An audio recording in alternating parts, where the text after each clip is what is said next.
नमस्कार मु Monalisa VAW department of agriculture.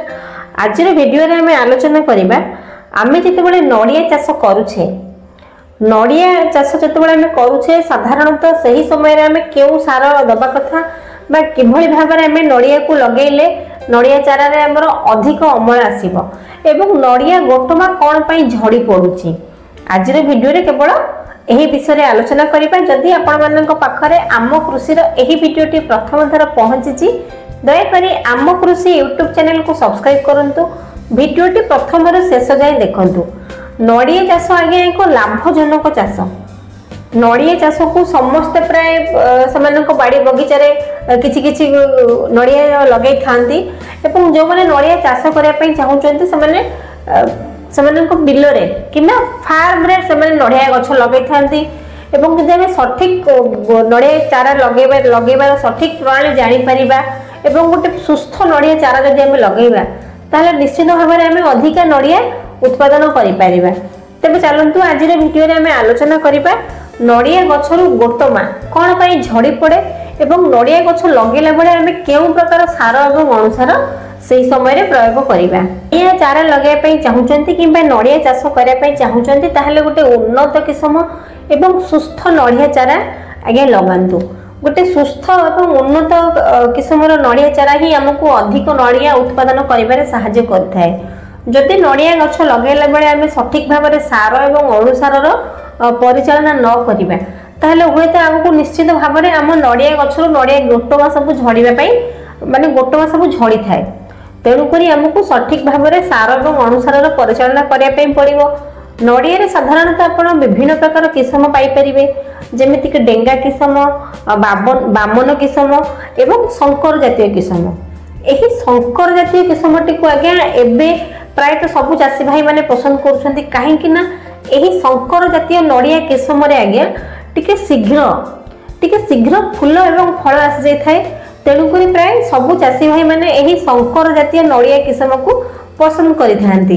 या चारा आज्ञा लगाइबा पूर्वरु आपण को 1 मीटर लंब 1 मीटर ओसार एवं 1 मीटर गभीर एक गात खोलिया पई पड़िबो एवं सही गात को आपण 10-15 दिन छाड़ी देबे। से गातर किछि लगेबे नाही किबा से गातटी को सेमते छाड़ी देबे 10-15 दिन एवं ठीक 10-15 दिन बीती गला परे सही गातरे किछि कुटा को किबा किछि सुखिला पत्र आनी कि आपण जाली देबे।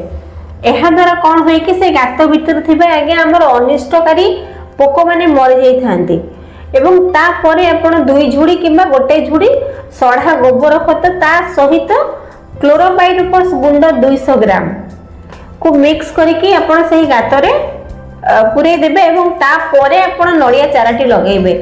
एहा द्वारा नडिया चारा को पिंपुड़ी खाई परिबे नाही किबा अनिष्टकारी कीट माने मध्य आक्रमण करि परिबे नाही जेहेतु आमे सेथिरे किछि क्लोरोपाइरिफॉस गुंड प्रयोग करिछे। सुरक्षित रखिबो आगे आपण को नडिया को सुरक्षित रखिबो क्लोरोपाइरिफॉस रो गुंड। क्लोरोपाइरिफॉस गुंड आगे बहुत भलो काम करथाय एवं एहा को हमको नडिया गछ चारा जेतो लगेबे एहा को प्रयोग करिबा निहाती आवश्यक।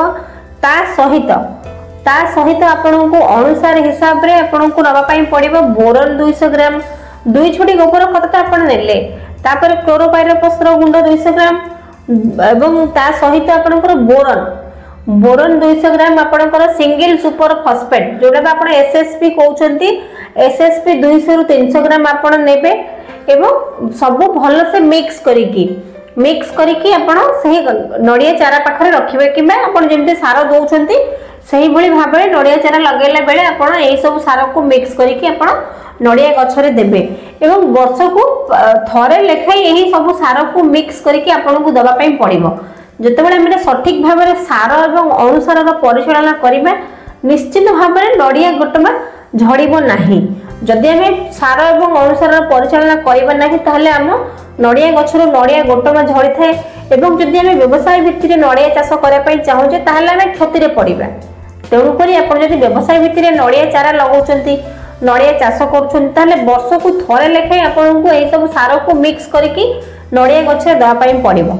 वर्ष को थरे लेखाई माने आपन नडिया गछ तो 1 फुट छाड़ी की गोटे गोल राउंड रो सर्कल कर देबे एवं सब सार को मिक्स करके से सर्कल भितरे आपण देई देबे।